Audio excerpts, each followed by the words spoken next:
বলেন অনেকে যে ভাই আপনার জন্য জান দিয়ে দেবো, জান দিয়ে দিলে তো আর কিছু করতে পারবেন না, জান রেখে আসলে কিছু করতে হবে। ঢাকা মেডিকেলের পরিবেশটা আমার মনে হচ্ছে আগে আমাদের চেঞ্জ করা দরকার যে কোনো মূল্যে। আমি খুব এটা অবাক হই, খুলি নাই, খুলি রাখছে ফ্রিজে, আর ব্যান্ডেজ আর মগজ দিয়ে শেষ হয়ে আছে ফ্লোরে।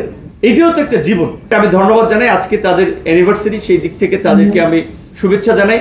এবং আমি এই বিষয়ে কোনো স্পেশাল বিশেষজ্ঞ না, আমি আমার কিছু অভিজ্ঞতা আমি শেয়ার করলাম। কারণ এই বিষয়ে যারা বিশেষজ্ঞ, আমাদের এই যে সরকারি দায়িত্বে আছেন একজন, উনি বক্তব্য রেখেছেন, আরেকজন ডাক্তার পিজির উনি বক্তব্য রেখেছেন, তারপরে আতিক মুজাহিদ সেও ডাক্তার, তারা বক্তব্য রেখেছেন। তো তারপরে আপনারা যারা শুনেছেন আপনাদেরকে অনেক ধন্যবাদ।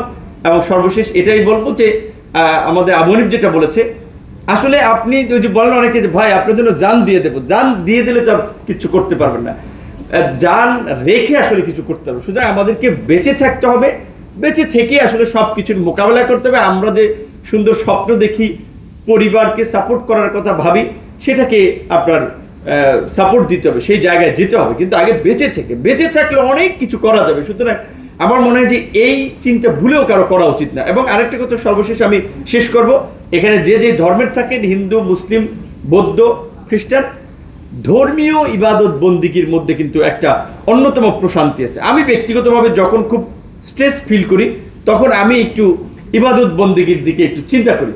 হ্যাঁ, যখন খুব বেশি চাপ বোধ করি, এটা আপনারা দেখবেন যে আপনারা নিজেরাও প্র্যাকটিক্যাল, যদি কখনো এই চাপ মনে হয়, কোনো খুব এই অশান্তি মনে হয়, একটু ইবাদত বন্দিগির চিন্তা করে, একটু নামাজ কালাম, দোয়া দুরূদ এগুলোর মধ্যে থাকবেন, দেখবেন মনটা হালকা হয়ে যাবে। আর যদি সবচেয়ে বেশি মন খারাপ লাগে, শহরের মাঝে যেখানে পাবলিক গ্রেভিয়ার্ড আছে, কবরস্থান আছে, এইখান থেকে একটু হেঁটে যাবো, যে এরা একসময় বেঁচে ছিল, চলে গেছে, আমরা চলে যাব ন্যাচারাল জিনিস, ওখানে গেলে দেখবেন অনেক চিন্তার পরিবর্তন হয়ে যাবে।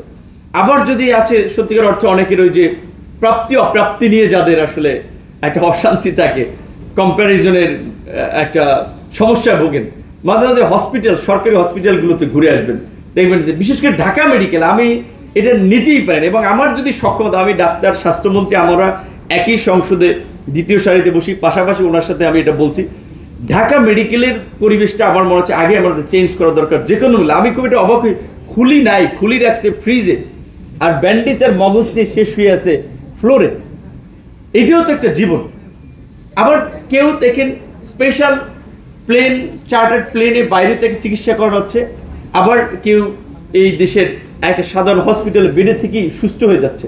সুতরাং সেও লাইফ লিড করতেছে। সুতরাং আমরা নিজে যে অবস্থানে আছি, যেই জায়গায় আছি, এর চেয়ে নিচের দিকে একটু তাকাই, উপরের দিকে খালি না তাকাই, তাহলে দেখবেন আমরা আসলে অনেক এই প্রাপ্তি অপ্রাপ্তির সমস্যা থেকে আমরা নিজেদেরকে আসলে সমাধান করতে পারবো। সবাই ভালো থাকবেন, সুস্থ থাকবেন, আপনাদের সকলের সুস্বাস্থ্য, উজ্জ্বল ভবিষ্যৎ